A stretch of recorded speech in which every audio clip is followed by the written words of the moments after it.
Coming up on today's episode of Airborne-Unlimited, the Lockheed Constellation is inbound to Sun 'n Fun 2024. AMA embarks on drone soccer tournament. GoAERO opens $2 million VTOL challenge.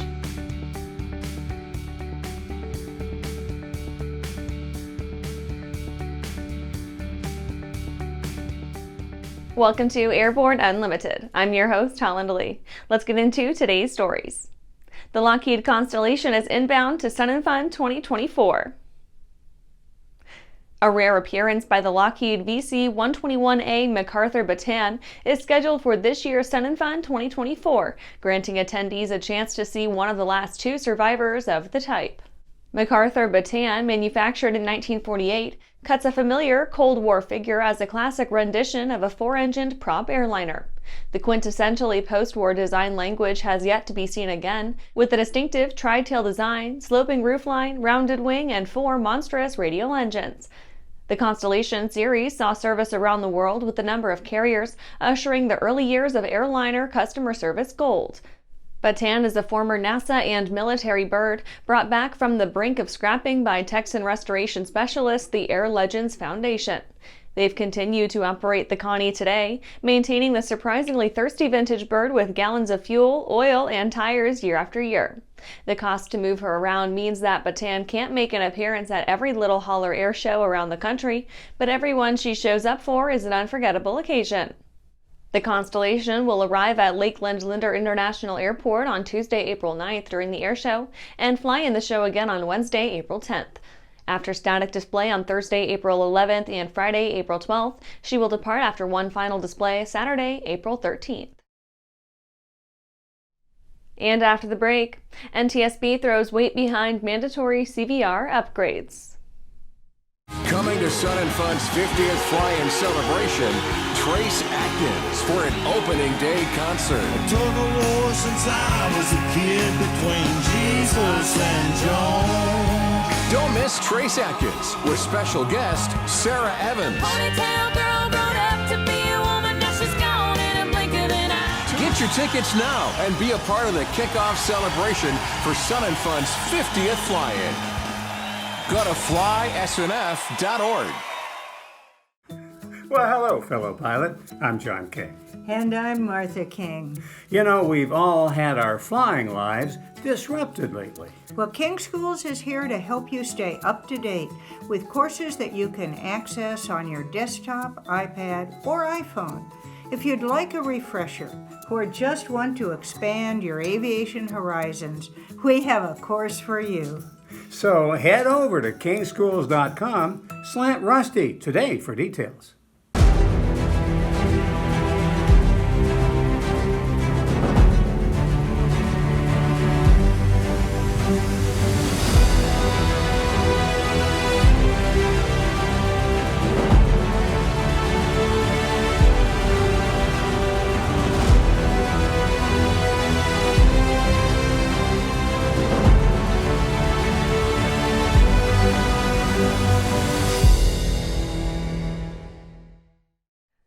Welcome back. Now let's take a trip around the patch for some shorter stories. NTSB throws weight behind mandatory CVR upgrades. The NTSB is pushing to require all cockpit voice recorders to migrate from a 2-hour to a 25-hour capacity, bolstering the ability of crash investigators to retain valuable incident data. The board wants the FAA to create a regulatory requirement for 25-hour recorders, citing a number of recent high-profile incidents that were hampered by a technologically outdated 2-hour recording loop.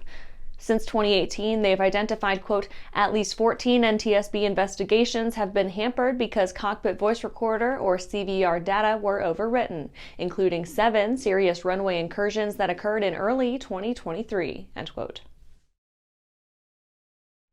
Joby to launch air taxi in Dubai. Joby Aviation has signed an agreement with the Road and Transport Authority of Dubai, UAE, to launch air taxi services in the region by 2026. The agreement will grant Joby an exclusive service window of 6 years and comes along with, quote, a variety of support from the authority, including financial mechanisms for entry and maturing of service operations in Dubai, end quote. Joby has a target of early 2026 to begin commercial service, but they would like to beat that entry date if possible and hit the ground running as much as a full year earlier. Hartzell names Indian service facility. Hartzell Propeller has announced their first approved maintenance facility in India, naming Aero Aviation Services as their first recommended service facility there. Aero is based in Kolkata, and as the only approved prop shop on the subcontinent to work on Hartzell products, they'll be the ones to go to for anyone in the region looking for overhaul or maintenance. The approval process guarantees that Aero Aviation Services meets factory spec, but the firm has already cut its teeth as a Hartzell Propeller recommended service and support center for some time. Illinois Aviation Academy to host Tuskegee Next summer program. Tuskegee Next, a 501c3 nonprofit, has found a host for its summer aviation program at the Illinois Aviation Academy. The opportunity is aimed at individuals from underprivileged backgrounds from 18 to 20, offering them a free training program to break into the aviation world.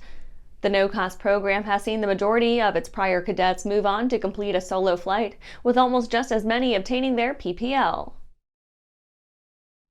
That's it for today's trip around the patch. Let's get back to the rest of the news. AMA embarks on drone soccer tournament. The Academy of Model Aeronautics reiterated a partnership it's held with the U.S. drone soccer program, drawing additional attention to the group's STEM-focused educational opportunities.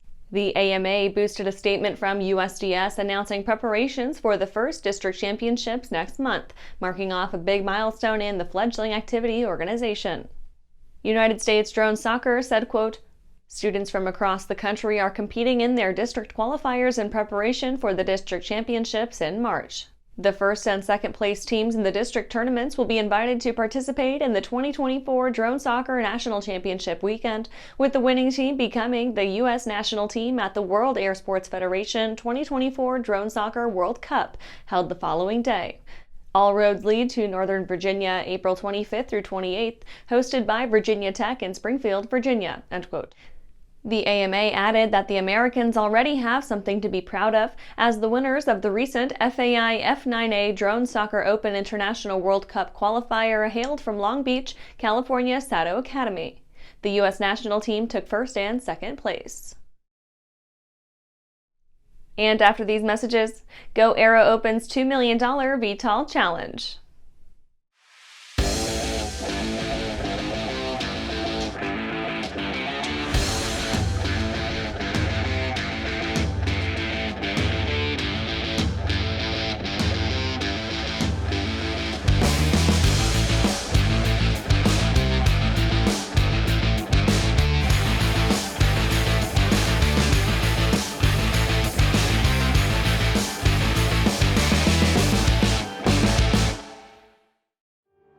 I grew up in an aviation family. My dad flew airplanes and flew air shows actually, so ever since I was 3 years old, the only thing I've ever wanted to do was be an air show pilot.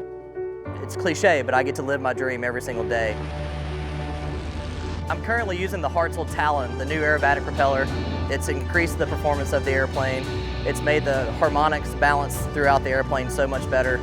By far the best aerobatic propeller that I've ever flown behind.